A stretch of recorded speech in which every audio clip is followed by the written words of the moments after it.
अगर तुम मेरे से पूछो कि मैंने अपनी लाइफ में सबसे हॉरिफिक क्राइम केस कौन सा सुना है, तो शायद मैं तुमसे यही कहूँगा जो केस मैं तुम्हें आज की वीडियो में एक्सप्लेन करने वाला हूँ। यही सबसे हॉरिफिक केस है जो मैंने अभी तक अपनी लाइफ में स्टडी किया। लिटरली गाइस, जब मैं इस केस को स्टडी कर रहा था मुझे खुद विश्वास नहीं हो रहा था कि कैसे एक इंसान एक दूसरे इंसान के साथ इतना बुरा कर सकता है। जब तुम इस केस के बारे में सुनोगे तो तुम्हें खुद रियलाइज होगा कि आखिर क्यों इंसानों को जानवर से भी ज़्यादा खतरनाक बताया जाता है। ये केस जुंको फुरुटो का है, जो कि जापान का एक बहुत ही पॉपुलर क्राइम केस है, जिसे ह्यूमन हिस्ट्री के सबसे वर्स्ट क्राइम केसेस में से एक माना जाता है, जिसके बारे में शायद तुमने थोड़ा बहुत सुना भी हो। पर आज की वीडियो में हम इसको पूरी डिटेल में कवर करने वाले हैं, तो इसीलिए मैं तुम्हें पहले ही वार्न कर देता हूँ, अगर तुम थोड़ा भी दिल से कमज़ोर हो या तुम्हें वॉयलेंस, स्पेशली सेक्सुअल वॉयलेंस पसंद नहीं है, तो इस वीडियो को मत देखना, क्योंकि मैं इस केस को बिल्कुल ओपनली कवर करने वाला हूँ। So I must have to say viewer description is advised for this video. Junko Furuta एक 17 साल की यंग लड़की थी जो मिसाटो, साइटामा प्रीफेक्चर, जापान में पैदा हुई थी। उसकी फैमिली में उसकी माँ, पिता, एक बड़ा भाई और एक छोटा भाई था। वो साइटामा के ही एक स्कूल में अपनी पढ़ाई कर रही थी और स्कूल के बाद वो एक प्लास्टिक मोल्डिंग फैक्ट्री में पार्ट टाइम काम भी कर रही थी। बेसिकली वो कुछ पैसे जमा कर रही थी एक बड़ी ट्रिप के लिए जो उसने प्लान की थी ग्रेजुएशन के बाद के लिए। जुंको अपनी क्लास में काफ़ी पॉपुलर थी, सब उसे पसंद करते थे, उसके ग्रेड्स भी काफ़ी अच्छे आया करते थे और ना ही वो कभी स्कूल बंक किया करती थी।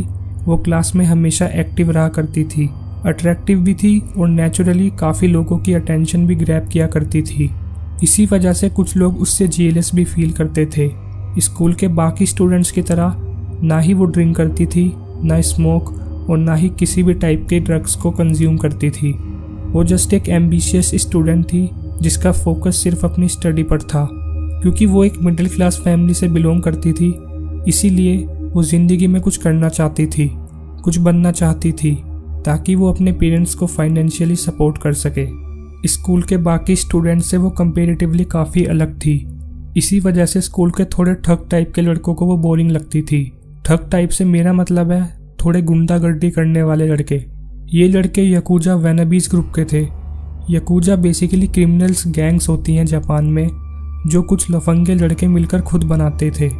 इस गैंग के मेंबर दूसरे लोगों को परेशान करते थे, इलीगल काम करते थे और वॉयलेंस शो करते थे, ताकि वो दूसरे लोगों के अंदर अपना डर बैठा सके। इसी तरह से यकूजा वैनाबीज भी एक ग्रुप था जिसमें वो लड़के थे जो यकूजा ग्रुप का हिस्सा बनना चाहते थे पर अभी बने नहीं थे। ये लड़के अपनी ड्रेसिंग स्टाइल, बात करने का तरीका और एटीट्यूड यकूजा जैसा रखते थे, जैसे दूसरों को धमकी देना, वॉयलेंस का शो ऑफ करना, छोटे मोटे इलीगल काम करना, ताकि लोग उनसे डरें। वो स्कूल में स्टूडेंट्स को बुली करते थे अपने आप को ताकतवर दिखाने के लिए। वो सबसे ऐसा कहते थे कि हम यकूजा गैंग से हैं। इस यकूजा वैनाबीज ग्रुप में ही एक लड़का था, हिरोशी मियानो, जो कि जुंको का क्लासमेट तो नहीं था, पर वो उसी एरिया में अपने बिगड़ैल दोस्तों के साथ घूमता रहता था। जब भी जुंको स्कूल आती या फिर अपने घर जाया करती तो वो उसे नोटिस करता। बेसिकली हिरोशी मियानो को जुंको पर क्रश था। वो उसे पसंद करता था पर एक गलत तरीके से। उसे जुंको से फिजिकल अट्रैक्शन था और वो उसके साथ फिजिकल होना चाहता था। तो एक दिन हिरोशी जुंको को प्रपोज कर देता है, पर जुंको जानती थी कि ये लड़का सही नहीं है, इसीलिए वो बहुत पोलाइटली उसे मना कर देती है। पर क्योंकि हिरोशी मियानो तो अपने आप को यकूजा गैंग का एक मेंबर मानता था, इसीलिए ये चीज़ उसे बिल्कुल भी पसंद नहीं थी कि उसे कोई किसी चीज़ के लिए मना करे। ये उसके लिए एक शौक की तरह था कि जुंको ने उसका प्रपोजल रिजेक्ट कर दिया था। उसे बिलीव ही नहीं हो रहा था कि जुंको ने उसे रिजेक्ट कर दिया। उसने इसको अपनी इंसल्ट समझा और अपने कुछ यकूजा टाइप दोस्तों के साथ मिलकर जुंको से बदला लेने का प्लान बनाया। प्लान ये था कि उसका एक दोस्त जुंको पे अटैक करेगा और हिरोशी उसे रेस्क्यू करेगा, मतलब उसे बचाएगा। इससे वो जुंको का ट्रस्ट जीत लेगा और उसे अपने कंट्रोल में ले आएगा। 25 नवंबर 1988 को जुंको अपनी पार्ट टाइम जॉब से साइकिल पे घर जा रही थी। तभी अचानक से एक अननोन लड़का बाइक पर आता है और उसे साइकिल से धक्का देकर नीचे गिरा देता है। उस वक्त हिरोशी मियानो, जो जुंको को पसंद करता था, वो रोड की दूसरी साइड पर खड़ा होता है और ये सब देखकर वो जल्दी से वहां पर जाता है और जुंको की मदद करता है उस रैंडम लड़के को वहां से भगाकर। वो जुंको से बोलता है इतनी रात को अकेले जाना सही नहीं है, ये लड़के फिर से आकर तुम्हें परेशान करेंगे। देन वो जुंको को ऑफर करता है कि वो उसे उसके घर छोड़ देगा। जुंको को उस पर ज़्यादा ट्रस्ट तो नहीं था, पर फिर भी उसने ऐसा सोचा कि वो लड़के उस पर वापस आकर अटैक करें, इससे बेटर है कि मैं इसके साथ चली जाऊं। अभी तक सब कुछ प्लान के मुताबिक चल रहा था। जुंको शायद उस वक्त मियानो को एक अच्छा लड़का समझ रही थी क्योंकि उसने उसकी हेल्प की, पर उसे जरा सा भी अंदाज़ा नहीं था कि हिरोशी मियानो उससे बहुत नफरत करता था रिजेक्शन के बाद से। जुंको को उनके प्लान के बारे में बिल्कुल भी आइडिया नहीं था। वो कुछ नहीं जानती थी कि उसके साथ आगे क्या होने वाला था। देन उसके बाद हिरोशी मियानो जुंको को बहला फुसला के एक अननोन वेयर हाउस में ले जाता है और उससे अपने याकुजा कनेक्शन के बारे में खुलासा करता है। वो उससे कहता है कि आखिर तुमने मेरे पर भरोसा कैसे कर लिया, ये सब बस मेरा एक प्लान था तुमसे बदला लेने का अपने रिजेक्शन का। देन इसके बाद उसने जुंको का कई बार ज़बरदस्ती किया और मन भर जाने के बाद वो उसे एक होटल ले गया जहाँ पर उसने अपने दोस्त जो ओगुरा और यासुशी वटानाबे को बुलाया और तीनों ने मिलकर दोबारा उसका किया। ऐसा नहीं था कि वो पहली बार किसी को सेक्सुअली असोल्ट कर रहे थे, इससे कुछ हफ्ते पहले ही वो एक और लड़की के साथ ऐसा कर चुके थे। अब शायद तुम्हारे दिमाग में ये सवाल आए कि उस लड़की ने पुलिस को रिपोर्ट नहीं की, तो इसका आंसर है नहीं। पर क्यों? इसके दो मेन रीज़न थे। पहला, धमकी। उसको असोल्ट करने के बाद उसे धमकाया गया कि अगर उसने किसी को बताया तो वो उसके साथ दोबारा ऐसा करेंगे और उसकी फैमिली को भी नुकसान पहुंचाएंगे। और दूसरा रीज़न था शेम। जापान में 1980s के टाइम सेक्सुअली असोल्ट विक्टिम्स को सोसाइटी में काफ़ी शर्मिंदगी फेस करनी पड़ती थी। लोग अक्सर विक्टिम को ही ब्लेम कर देते थे, इसीलिए कई विक्टिम्स केस रिपोर्ट ही नहीं करते थे। यही वजह थी कि हिरोशी और उसके फ्रेंड्स को लगता था कि वो जुंको के साथ भी ऐसा करके इजीली बच जाएंगे। अब क्योंकि वो ऑलरेडी जुंको के साथ बहुत गलत चीज़ें कर चुके थे, तो इसीलिए वो उसे छोड़ना नहीं चाहते थे, क्योंकि उन्हें डर था कि जुंको सब कुछ जाकर पुलिस को बता देगी और उन्हें इसकी सज़ा मिलेगी। अगली सुबह हिरोशी जुंको को एक पार्क में ले जाता है जहाँ पर जो, यासुशी और एक लड़का नोबुहारो मिनाटो उसका इंतज़ार कर रहे होते हैं। उन्होंने जुंको का एड्रेस पता किया और उसे धमकी दी कि अगर उसने भागने की कोशिश की तो उसकी पूरी फैमिली को मार देंगे। अब इस वक्त जुंको चाहकर भी कुछ नहीं कर सकती थी, क्योंकि एक तो पहले ही वो इतनी डरी हुई थी और ऊपर से वो उसकी फैमिली को मारने की धमकी दे रहे थे। फिर वो उसे मिनाटो के पेरेंट्स के घर ले जाते हैं जहां उसे अगले 42 दिनों तक बंदी बनाकर रखा जाता है। वो घर के अंदर या बाहर नहीं जा सकती थी, बस एक ही कमरे में कन्फाइड थी, क्योंकि अब जुंको को गायब हुए 2 दिन हो चुके थे। तीसरे दिन पुलिस और उसके पेरेंट्स जुंको की तलाश कर रहे थे। तब वो लोग जुंको को फोर्स करते हैं कि वो अपने पेरेंट्स को फ़ोन करके बताए कि वो अपनी मर्जी से अपने दोस्त के घर रह रही है, और उससे ये भी बुलवाया गया कि वो अपने पेरेंट्स को इन्वेस्टिगेशन बंद करने को कहे। मिनाटो के घर जुंको को बेडरूम में रखा गया और उससे ऐसा बोला गया कि वो उसकी फेक गर्लफ्रेंड की तरह एक्ट करे। उसे फेक गर्लफ्रेंड की तरह एक्ट करने के लिए इसलिए बोला गया जिससे मिनाटो के पेरेंट्स जो उसी घर में रहते थे उनको उस पर शक ना हो। पर उसके पेरेंट्स जुंको की हालत देखकर ही समझ गए थे कि जुंको के साथ कुछ गलत हो रहा है। वो घर जुंको के लिए नरक के बराबर था। वहाँ उससे वो चीज़ें करवाई जा रही थी जिसे मुझे बताने में भी शर्मिंदगी महसूस हो रही है। वो उसे बहुत मारते थे और दिन में कई बार उसका करते थे बारी बारी से। जुंको उनके लिए बस एक खिलौने की तरह थी जिसे वो अपने मज़े के लिए इस्तेमाल कर रहे थे, और पता नहीं क्यों ये सब चीज़ें करते हुए वो बहुत प्राउड फील कर रहे थे। उन्हें ऐसा लग रहा था, देखो हमारे पास तो लड़की है जिसके साथ हम कुछ भी कर सकते हैं। वो अपनी गैंग के बाकी लड़कों को भी जुंको के बारे में बताते और उन्हें बुलाते जस्ट फॉर हैविंग फन। शुरुआती दिनों में ही एटलीस्ट 30 लड़के उस कर चुके थे और 100 से ज़्यादा लड़कों को जुंको के बारे में पता लग चुका था। जुंको को इस लेवल पर टॉर्चर किया जा रहा था कि उसका हर दिन बार बार किया जाता, उसको हमेशा बिना कपड़ों के रखा जाता, और तो और वो उसे हमेशा एक फ्रीज में बंद करके रखते और अपने पर्सनल यूज़ के लिए उसे बाहर निकालते थे। ये सब जो जुंको के साथ हो रहा था, उन चीज़ों को देखकर जुंको का इंसानियत से भरोसा उठ चुका था। उसे विश्वास नहीं हो रहा था कि आखिर कैसे कोई इंसान इतना निर्दय हो सकता है। मिनाटो के पेरेंट्स को पता होने के बावजूद भी वो कुछ नहीं कर रहे थे, क्योंकि वो जानते थे मिनाटो का याकुजा गैंग से कनेक्शन के बारे में। वो जानते थे कि अगर उन्होंने उसके खिलाफ कुछ भी कदम उठाया तो वो उन्हें भी नुकसान पहुंचा सकता है। और एक डर ये भी था कि उनकी सोसाइटी में रेपुटेशन खराब हो जाएगी, इसीलिए वो बस सब कुछ चुपचाप देख रहे थे। टॉर्चर के 10 दिन बाद ही जुंको का शरीर खराब होने लगता है। उसे बहुत ज़्यादा पीटा जा रहा था, जिसकी वजह से उसके शरीर में से हर वक्त खून बहता रहता था। उसकी बॉडी फंक्शनिंग इतनी ख़राब हो गई थी कि उसका डाइजेस्टिव सिस्टम खाना और पानी को भी डाइजेस्ट नहीं कर पा रहा था। जैसे ही वो कुछ खाती तो उसे उल्टी होने लगती, और तो और बहुत ज़्यादा ब्लीडिंग रहने की वजह से उसे सांस लेने में भी प्रॉब्लम हो रही थी। उसे फोर्स किया जाता था बालकनी में सोने के लिए एक्सट्रीमली कोल्ड टेम्परेचर पर। एक दिन अटैकर्स, जो अपने फ्रेंड्स को मिनाटो के घर बुलाया करते थे जुंको को दिखाने के लिए, उन्हीं में से एक अपने भाई को जुंको के बारे में बता देता है। देन उस भाई ने फिर ये बात पुलिस को इन्फॉर्म कर दी कि मिनाटो के घर में एक लड़की को बंद करके रखा गया है। पुलिस ने तुरंत 2 ऑफिसर्स को भेजा सिचुएशन चेक करने के लिए। एंड जब ऑफिसर मिनाटो के घर पहुंचे तो मिनाटो के पेरेंट्स ने दरवाज़ा खोला। पुलिस ने जब उन्हें पूरा मैटर एक्सप्लेन किया तो पेरेंट्स ने सीधा झूठ बोल दिया, घर में कोई लड़की नहीं है। पुलिस ने उनकी बात बिना वेरीफाई किए मान ली और वापस चले गए, बिना एक भी कमरा चेक किए। बेसिकली ऐसा इसलिए हुआ क्योंकि उस टाइम पे जापान में पुलिस का एटीट्यूड ये होता था कि अगर एक रिस्पेक्टेबल फैमिली का मेंबर कुछ बोल रहा है तो उसकी बात पे विश्वास कर लिया जाता था। मतलब उन्होंने बस पेरेंट्स की बात पर फेस वैल्यू ले ली और किसी प्रूफ की तलाश तक नहीं की। ये मूवमेंट बहुत क्रूशियल था क्योंकि अगर पुलिस उस वक्त सर्च कर लेती तो शायद जुंको की जान बच जाती, पर जो किस्मत में लिखा था वो तो होना ही था। 20 दिन तक लगातार टॉर्चर के बाद जुंको की कंडीशन इतनी ख़राब हो गई थी कि वो चल भी नहीं पा रही थी। अटैकर्स ने उसके पैरों पर लाइटर फ्लूइड डाल के आग लगा दी थी, जिससे उसके पैर जल चुके थे। लगातार पीटने की वजह से उसके पैरों की मसल डैमेज हो गई थी। वो हाथों से कुछ पकड़ भी नहीं पा रही थी क्योंकि उसे डंबल से इतना मारा गया कि हड्डियां टूट चुकी थी। एक रात की बात है जब जुंको के अटैकर्स ने बहुत ज़्यादा शराब पी ली तो जुंको को ये एक मौका लगा यहाँ से बाहर निकलने का। वो जैसे तैसे घिसटते हुए सीढ़ियों से नीचे पहुंची पुलिस को कॉल करने के लिए, और उसने फ़ोन मिला भी लिया। पर जैसे ही पुलिस ने कॉल उठाया और जुंको बोलने ही वाली थी, वैसे ही मिनाटो वहां पहुंचकर उसके हाथ से फ़ोन छीन लेता है और पुलिस से बोलता है कि गलती से डायल हो गया। देन उसने कॉल कट कर दी और जुंको को वापस बेडरूम में खींच कर ले गया।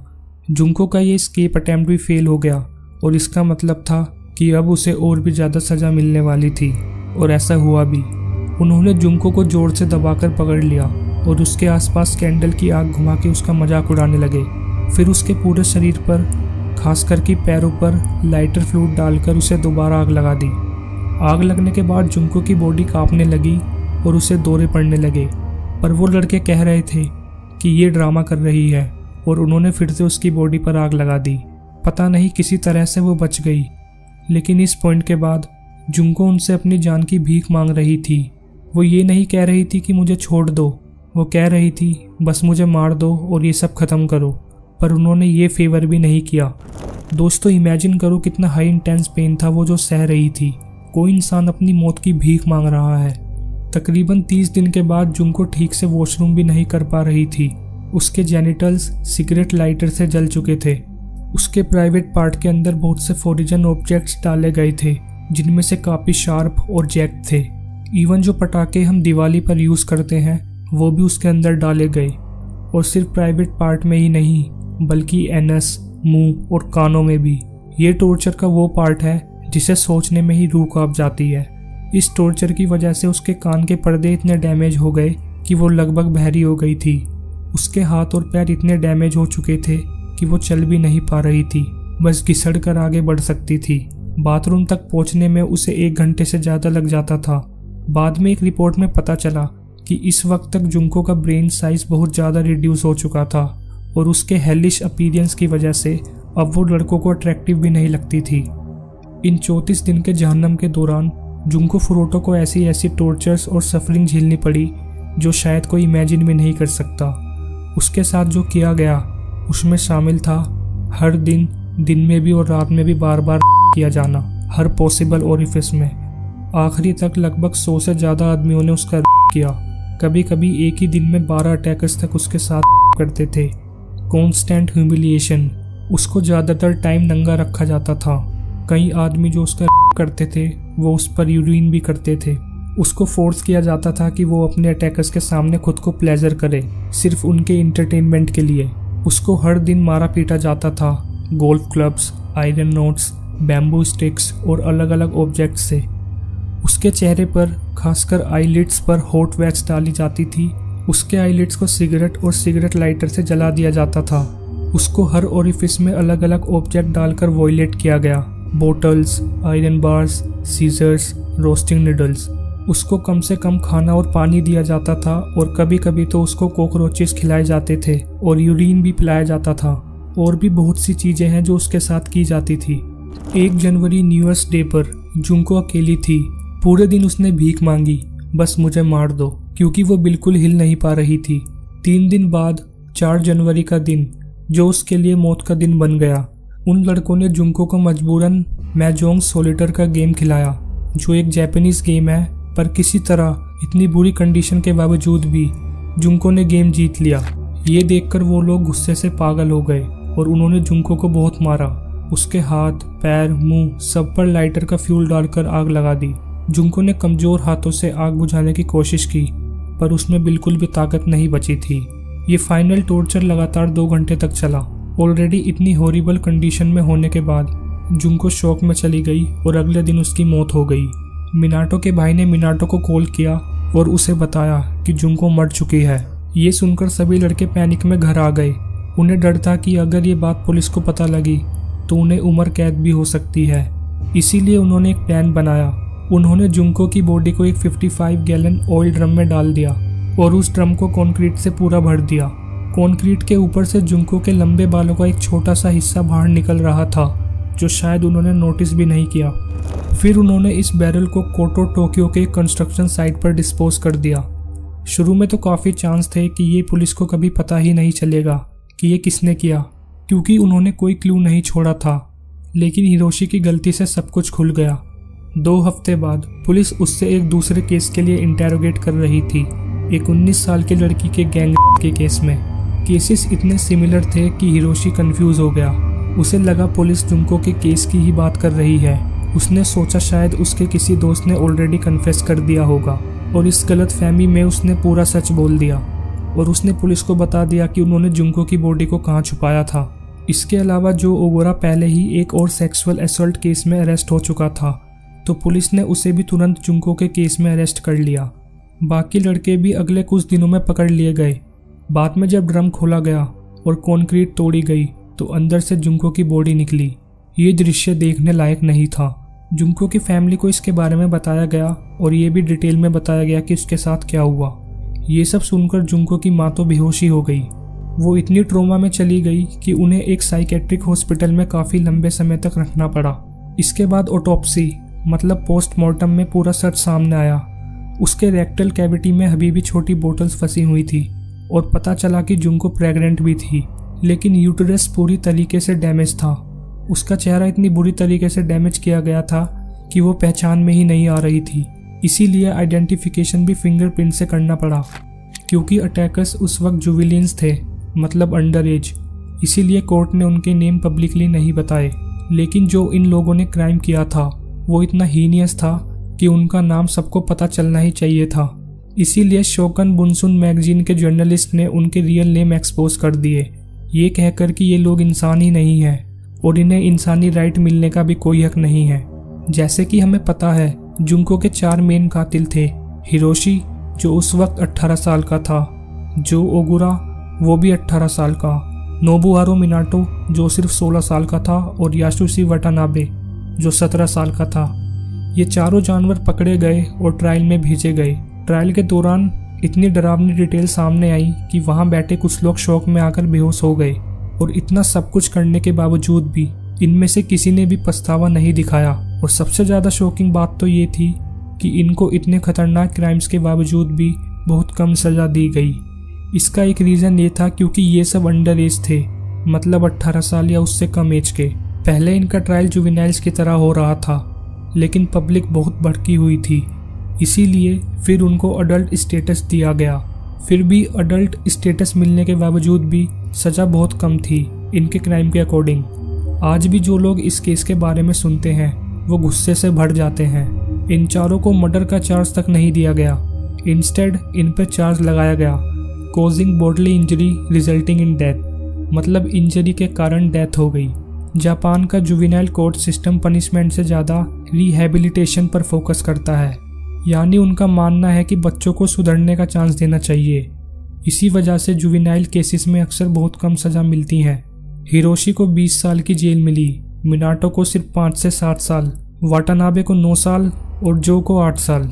और सबसे बड़ी बात तो ये थी, शुरुआत में इनको इससे भी कम पनिशमेंट दी गई थी। बाद में अपील के बाद उनकी सज़ा बढ़ाई गई, लेकिन फिर भी ये सज़ा कुछ भी नहीं थी उनके क्राइम के अकॉर्डिंग। अगर हम आज के समय की बात करें तो ये चारों क्रिमिनल्स अपनी जेल की सज़ा काट चुके हैं, जिसमें हिरोशी मियानो जेल से निकलने के बाद वापस अपनी पुरानी गैंग एक्टिविटी में चला गया। उसे एक बार फ्रॉड के केस में भी पकड़ा गया, लेकिन फिर भी जेल नहीं गया। रिपोर्ट्स के मुताबिक वो अब एक नॉर्मल जिंदगी जी रहा है। नोबुहारू मिनाटो ने रिलीज होने के बाद अपना नाम शिंजी मिनाटो रख लिया। उसने 2006 में एक रोमानियन वुमेन से शादी की और एक बेटी भी हुई, पर यह शादी ज़्यादा समय तक नहीं चली और उनका डिवोर्स हो गया। ऐसा इसलिए हुआ क्योंकि वो अपनी वाइफ को शराब पीकर मारता था। एक्चुअली जेल जाने के बाद भी मिनाटो का वॉयलेंट नेचर ख़त्म नहीं हुआ, वो पहले जैसा ही रहा। डिवोर्स के बाद वो फिर एक अटेम्प्टेड मर्डर केस में फंस गया, जहां उसने एक बिजनेसमैन को चाकू से मारने की कोशिश की थी। इस केस में वो वापस अरेस्ट हुआ और सोर्स के अकॉर्डिंग वो अभी भी जेल में ही है। अगर हम जो अगूरा की बात करें तो जेल से छूटने के बाद उसने अपना नाम जो कामिशाकू रख लिया ताकि लोग उसे ईजिली ना पहचान सके। लेकिन जो अपने गंदे काम पर बिल्कुल भी शर्मिंदा नहीं हुआ, बल्कि वो अपने फ्रेंड्स और नई लड़कियों के सामने प्राउडली कहता था कि उसने एक लड़की जुंको को किडनैप किया और टॉर्चर किया था। जब वो अपने परिवार से मिला तो उसके पिता को बहुत ज़्यादा शर्मिंदगी महसूस हुई। इवन उन्होंने तो जुंको की फैमिली को अपनी पूरी लाइफ सेविंग देने का प्रॉमिस किया एज अ कंपनसेशन, लेकिन जो ने वो पैसे अपने लिए यूज़ किए एक लेविश लाइफस्टाइल जीने के लिए, और उसकी माँ ने तो सारा इल्ज़ाम जुंको पर ही लगा दिया। उन्होंने जुंको की ग्रेव वेंडलाइज की और बोला जुंको ने मेरी बेटी की ज़िंदगी ख़राब की है। मुझे विश्वास नहीं हो रहा दोस्तों कि आखिर ऐसी भी कोई माँ हो सकती है। जेल से निकलने के बाद जो ने पहले एक चाइनीज़ वुमेन से शादी की, लेकिन वो मैरिज ज़्यादा नहीं चली। फिर उसने एक और लड़की को डेट किया। 2004 में जो को एक नए क्राइम के लिए अरेस्ट किया गया। उसने एक आदमी को किडनैप करके 4 घंटे तक पीटा क्योंकि उसे लगा कि वो आदमी उसकी गर्लफ्रेंड को डेट कर रहा था। इस दौरान उसने उस विक्टिम से कहा था, मैं पहले भी मार चुका हूँ और फिर से मार सकता हूँ। उसको इस क्राइम के लिए 7 साल की सज़ा मिली। 2009 में फिर से वो फ्री हो गया। आज के टाइम में रिपोर्ट्स के मुताबिक वो अभी भी फ्री है, लेकिन उसका वॉयलेंट और क्रिमिनल नेचर कभी ख़त्म ही नहीं हुआ। यासुशी वटानाबे इन चारों में से बस एक ऐसा है जिसके बारे में सबसे कम इंफॉर्मेशन है। उसके रिलीज़ होने के बाद कोई मेजर अरेस्ट रिकॉर्ड नहीं मिला, इसीलिए उसकी करंट लाइफ काफ़ी अननोन है। जब वो रिलीज़ हुआ उसके बाद उसके किसी बड़े क्राइम में इन्वॉल्व होने की ऑफिशियल रिपोर्ट सामने नहीं आई। इसी वजह से उसकी लाइफ आज कैसी है, मैरिड है या नॉर्मल जॉब करता है, इसका क्लियर रिकॉर्ड पब्लिक डोमेन में अवेलेबल नहीं है। कुछ रिपोर्ट्स कहती हैं कि शायद उसने अपनी आइडेंटिटी चेंज कर ली या अपनी लाइफ बिल्कुल लो प्रोफाइल रखने का डिसाइड किया ताकि उसका पास्ट एक्सपोज ना हो। लेकिन एक बात कंफर्म है, वो भी जेल से बाहर आ चुका है और आज़ाद ज़िंदगी जी रहा है। तो दोस्तों ये थी जुंको फुरुटा की पूरी कहानी। एक ऐसी कहानी जो सिर्फ एक क्राइम नहीं है बल्कि इंसानियत के लिए एक काला धब्बा है। जुंको एक सिंपल हार्डवर्किंग और इनोसेंट लड़की थी जिसका सपना सिर्फ एक नॉर्मल लाइफ जीना था, लेकिन कुछ दरिंदों ने उसकी ज़िंदगी को एक जहन्नम में बदल दिया। और सबसे बड़ी ट्रेजेडी ये है कि इतने हॉरिफिक क्राइम के बावजूद भी उन्हें मिले सेंटेंसेस इतने लाइट थे कि आज भी उनमें से ज़्यादातर आज़ाद ज़िंदगी जी रहे हैं। ये केस हमें दिखाता है कि कभी कभी जस्टिस सिस्टम भी विक्टिम्स के लिए इंसाफ लाने में फेल हो जाता है। जुंको का नाम हमेशा याद रखा जाना चाहिए, ना सिर्फ एक विक्टिम के तौर पर बल्कि एक सिंबल के तौर पर, जो हमें रिमाइंड करता है कि सोसाइटी में ऐसे क्राइम्स को भी इग्नोर नहीं करना चाहिए। अगर आपको ये वीडियो इन्फॉर्मेटिव लगी तो इसे ज़रूर शेयर कीजिए ताकि और लोग भी जुंको की कहानी जानें, और कमेंट में बताएं आपको क्या लगता है ऐसे क्रिमिनल्स के साथ क्या होना चाहिए था। मैं मिलता हूँ आपसे नेक्स्ट वीडियो में। Keep supporting.